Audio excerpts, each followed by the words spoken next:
Episode 10, The Weight of Loyalty. Proverbs 3, 5 to 6. Trust in the Lord with all your heart and lean not on your own understanding. In all your ways submit to him, and he will make your path straight. The tension between Jacob and Darnell finally broke the surface today, like a blister that couldn't hold back the infection anymore. They didn't throw hands, but the air around them felt like it might combust. I caught the edge of their conversation near the corner store. It wasn't even about the usual power plays. This was deeper, sharper. Darnell leaned in close, voice low and face twisted, accusing Jacob of coming back just to stir up the pot. Jacob didn't flinch, didn't backpedal. He just stared, unblinking, his jaw tightening like a steel trap. I could see the muscles strain in Darnell's neck as he waited for an answer, but Jacob only smirked before walking off. That smirk wasn't confidence, it was a threat, the kind that keeps you up at night. The younger guys, caught in the crossfire, started to choose a faction, their silence splitting them into rival groups. The block wasn't just tense anymore, it was a pressure cooker, and everyone could feel the heat rising. A knock at my apartment door startled me just as I had finished figuring out how to stretch dinner for another night. It was Jacob. He didn't ask to come in. He just stood there, a shadow in the hallway, and said he had a way for me to help out with my bills without getting my hands dirty.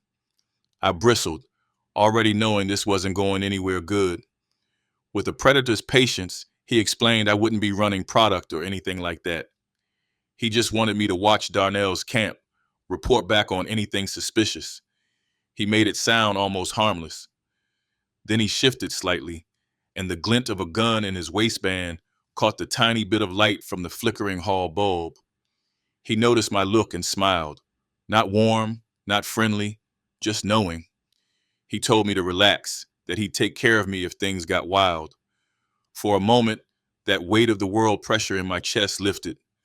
Then guilt came crashing down like a wrecking ball, and I just nodded because no part of me could find the words to argue.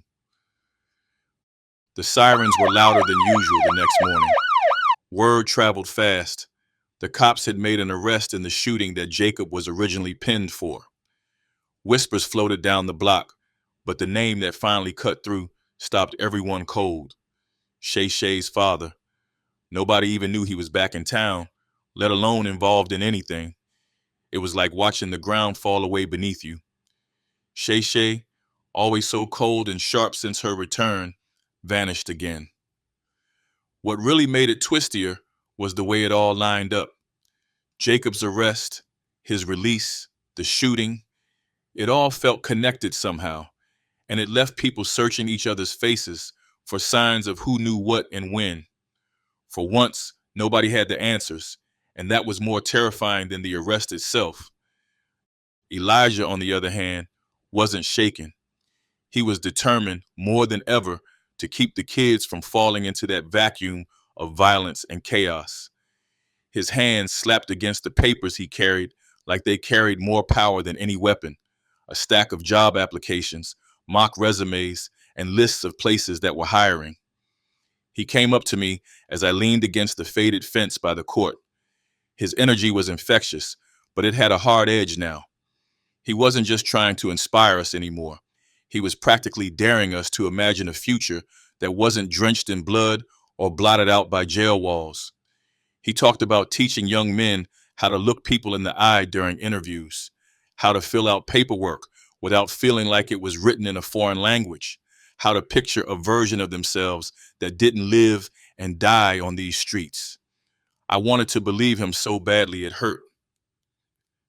That night, Mom came home from the doctor looking worse for wear. She didn't say anything at first, just gave me that hollow smile and sunk into the couch like it might swallow her whole. Eventually, when I pressed her, she admitted she wasn't doing well. No insurance, no money for medication. She needed something we couldn't afford, and it felt like the walls were closing in again. She finally broke down, confessing something I never expected, something she'd kept buried. My father had left not because he didn't care, but because the streets had made it clear his time was running out. And what shocked me even more, I had a younger half brother out there, living in another city, probably with no idea I even existed.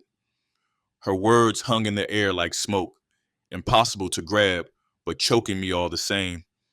She wanted me to know in the event this illness took its toll. I felt the weight of all these decisions stacking up, all the paths I could take or avoid. At night, I stared at the ceiling of my room, the same way I had as a kid, but this time, the silence wasn't safe. It was loud with possibilities, each one sharper than the last. Betray Darnell and spy for Jacob? Let my pride keep me from asking Elijah for help and risk losing mom sooner than I could stand? Seek out my half-brother for some imaginary family bond I didn't even know was real? Everything felt like a trap disguised as an opportunity, and the walls felt closer than ever.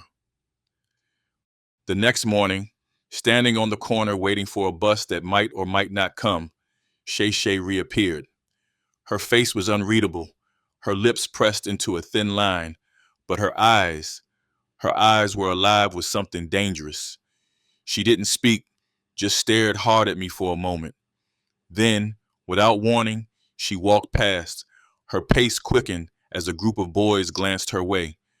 I felt like I was watching a ghost trying to outrun something only it could see.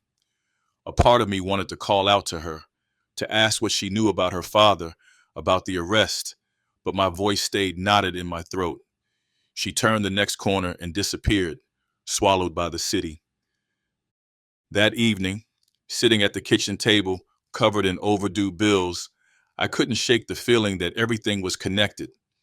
Jacob, Darnell, Shay Shay's father, her sudden reappearance, every thread was tied to the street so tightly it was like they were pulling us all into the same dark pit.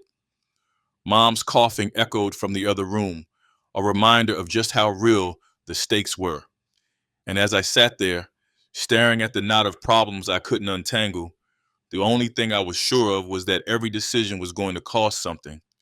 The question was whether I could afford to pay.